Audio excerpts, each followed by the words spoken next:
Bonjour et bienvenue dans cette formation du langage Java. Alors aujourd'hui, je vous invite à découvrir un outil extrêmement puissant qui est SandBuilder. Alors SandBuilder, c'est une plateforme qui s'installe et fonctionne avec JavaFX et vous permet de créer des interfaces graphiques d'une façon automatique sans avoir recours à coder. C'est-à-dire sans utiliser du code, vous pouvez créer votre interface graphique en JavaFX. Alors si vous vous rappelez, dans la vidéo, là, on a vu l'installation de JavaFX. On a dit qu'il faut installer JDK, JavaFX SDK Platform et un IDE. Je vous ai conseillé d'utiliser IntelliJ parce qu'il est le plus simple à configurer avec JavaFX. Et on n'a pas vu comment installer SandBuilder. Alors aujourd'hui, nous allons voir comment télécharger la plateforme SandBuilder, l'installer et la configurer avec notre projet JavaFX. Alors pour télécharger SandBuilder, il suffit d'accéder à cette adresse-là, qui est l'adresse du site officiel. Et vous cliquez sur Download. Voici le site officiel de SandBuilder. Vous cliquez sur Download.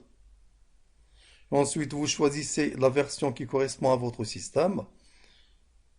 La version qui correspond à mon système Windows, c'est celle-ci. Je l'ai déjà téléchargée et installée. Je ne vais pas perdre du temps. Je vous montre maintenant comment elle fonctionne avec un projet JavaFX. Alors, je crée premièrement un projet JavaFX avec l'IDE IntelliJ.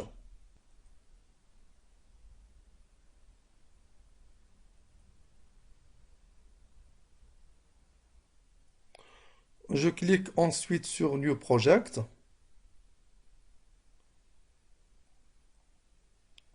Je choisis JavaFX. Je donne un nom à mon projet, par exemple Scene Builder First.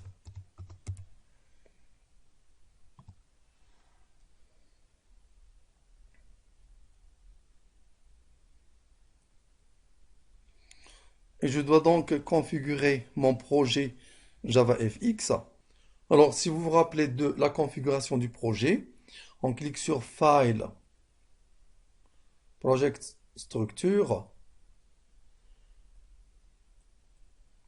Et on clique ensuite sur Library.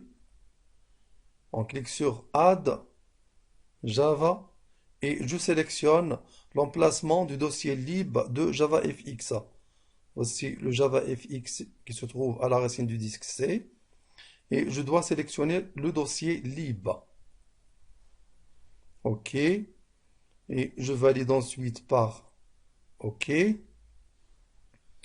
il me reste autre chose à configurer, c'est l'option VM, si vous vous rappelez.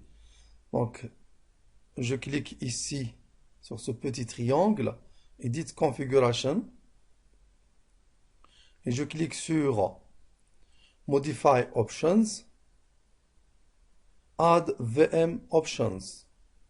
Et ici, je dois mettre le paramètre des options VM. Nous avons déjà parlé de ça dans la première vidéo de JavaFX.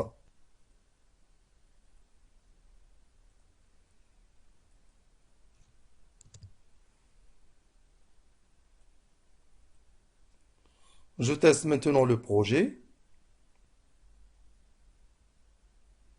Et voici maintenant le projet, il fonctionne. Alors, quand vous créez un projet JavaFX avec l'IDE IntelliJ, il vous crée automatiquement trois fichiers. Le main.java qui contient la fenêtre principale du projet et le controller.java, comme son nom l'indique, controller, ça veut dire contrôleur. C'est un fichier qui contrôle les actions. Quand je clique par exemple sur un bouton, l'action, je vais la coder sur le controller.java. Et il y a le sample.fxml qui contient le design. Si je veux créer un layout, un bouton, un champ de saisie, etc., je peux les coder ici. Vous voyez, par défaut, il contient le grid pan et je peux le changer ici en un autre layout. Et si je veux créer n'importe quel contrôle, par exemple bouton de commande, champ de saisie, etc., je le code ici dans le fichier sample.fxml.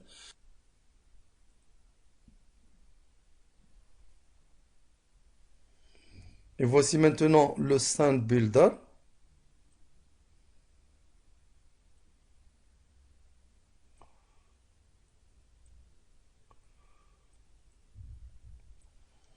Alors, vous voyez par défaut, il y a le grid pan. Je peux le sélectionner et je clique sur le Delete et je choisis mon propre layout. Je peux par exemple prendre Anchor Pan. Je clique, je maintiens le clic et je le dépose ici. Et voici maintenant le layout Anchor Pan qui s'ajoute à la fenêtre. Je peux ajouter des boutons de commande. Je clique sur Contrôle. Je choisis un bouton de commande par exemple. Je le dépose là où je veux. Je peux le redimensionner.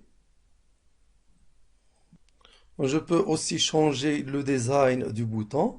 Je change par exemple la couleur de la police.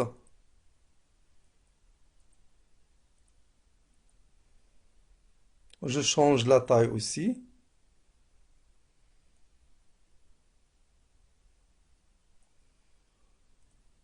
Je peux ajouter des labels.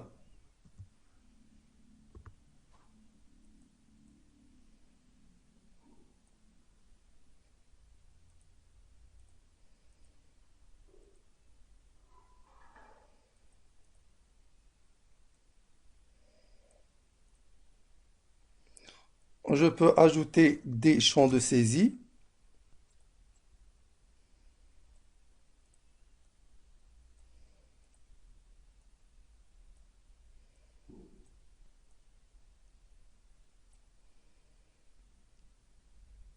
Je peux changer le texte du label.